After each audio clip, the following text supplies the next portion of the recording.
So, I know it's been about a month and a half since my last blog post, but let's be honest, I've been kind of busy in that time. I've been traveling, been doing a lot of writing, and of course my summer class started. And it's not like I've been lazy around the house. I've been doing a lot of work. And of course I've also more or less finished putting the bedroom together for the kid. Path classes have been kind of eating up my Saturdays.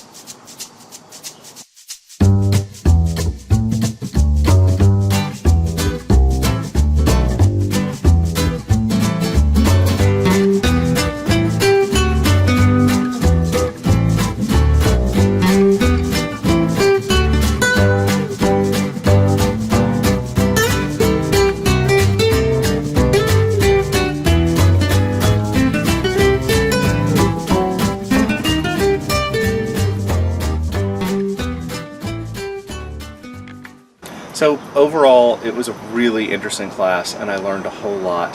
The homework especially was really useful.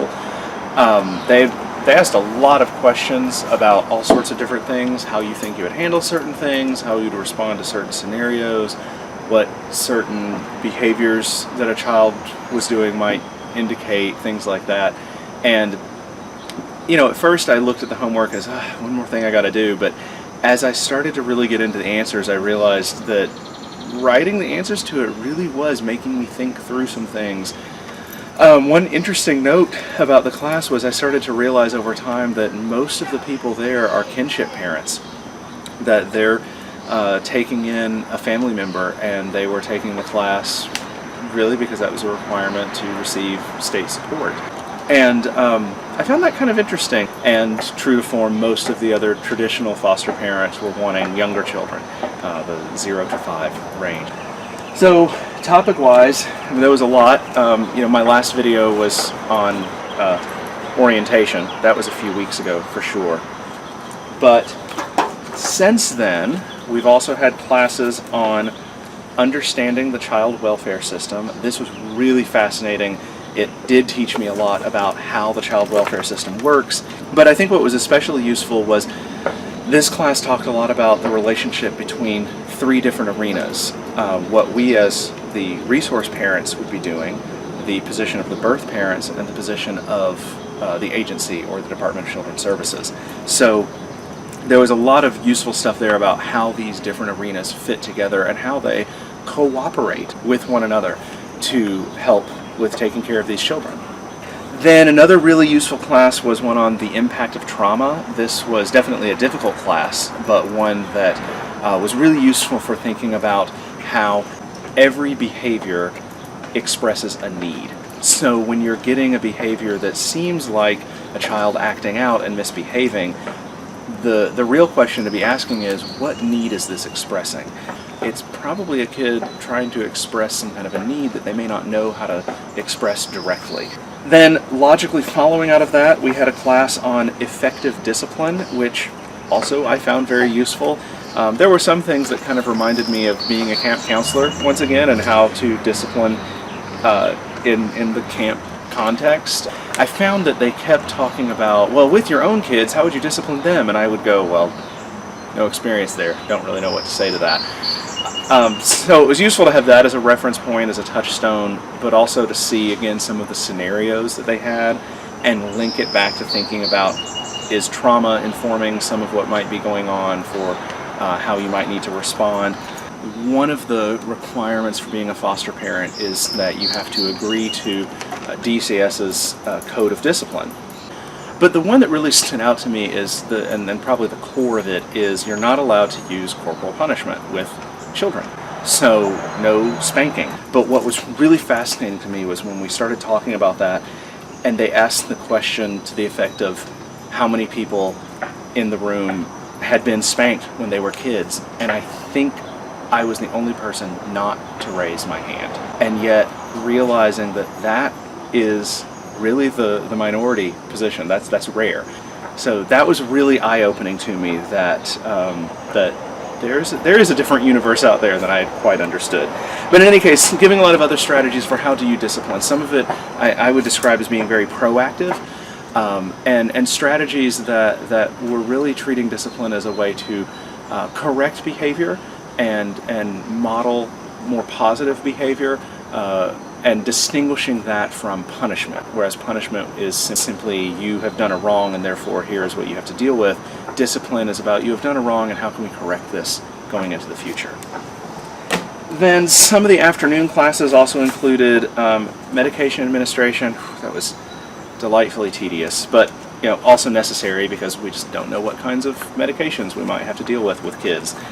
And relatedly, a bit of a refresher for me, because I'd had this several years ago as a camp counselor, but CPR and first aid. And so it was useful to just kind of be reminded, particularly with CPR, how that works and get a little re-practice again on some dummies. And then our last class was kind of a dual class. We had an expert panel come in, which was really fascinating. I took loads of notes on things that they said and advice that they gave. And then a class on cultural awareness, which as a sociologist I had some interesting times with. But I appreciated the idea of it, that they were effectively trying to convey to us that we may take in kids who come from very different backgrounds than us and have very different life experiences and different understandings of the world, and being able to recognize that and appreciate that and incorporate that and some of their background into our families and into our households. A lot of these classes help to really clarify how this process works, and I kind of expected that would happen. So I rewatched old episodes to kind of refresh myself on how things have shifted over time. And what I realized is that I have shifted some. And so I wanted to take a moment to talk about where I am now and what are some of the changes that I've seen. I guess one simple thing is that I started out saying I was interested in ages 8 and above. I have changed that to 9 and above for one very simple reason. At 8 years old, you still have to have a booster seat. I just don't want to deal with a booster seat. It's 9 years old. Easy enough. Another thing that has definitely shifted, and I think this is probably more profound in many ways, in rewatching episode 3, I could tell that though I was talking about this as fostering and adopting, I was very much slanted towards adopting. And I was giving lip service to fostering. I was really like, yeah, but adoption is really what's going to happen here. And while adoption is still definitely an interest and a goal of mine, working through these classes has really opened me up to the possibility of fostering, and fostering without necessarily adopting. I guess to put that a different way, I am much more open to the possibility of taking in a child who doesn't permanently stay with me, who does potentially ultimately go back to their birth parents. And that could actually be a good thing. Some of the class has really shown me how just because they get removed from the home doesn't necessarily mean that they should be permanently removed from the home. There really may be situations where the parents just need a chance to work some stuff out, and this can be that opportunity for them to do that and then be reunited with their kids. So I'm more open to the possibilities, and terrifying though it is, I'm more open to trusting the process and kind of seeing what happens with all of that. Next up is the home study. So I had fingerprinting about a week ago, which begins the background check process. The home study will include at least 2 visits, at least one of which will have to be at the house, where I'll talk with the caseworker about my life, my background. We'll go through all of these forms and I'll finish filling things out. They'll look at the house and see, how things are going and all of that. And then they'll write up the home study report itself and submit it to Nashville, and if everything goes well, then eventually I'll be approved and could have placements from the foster care system. The one thing I know about timeline is this: they are required by law to have me approved within 90 days of my last class. So I'm hoping it'll be a little bit sooner than that, but it could be as long as early October.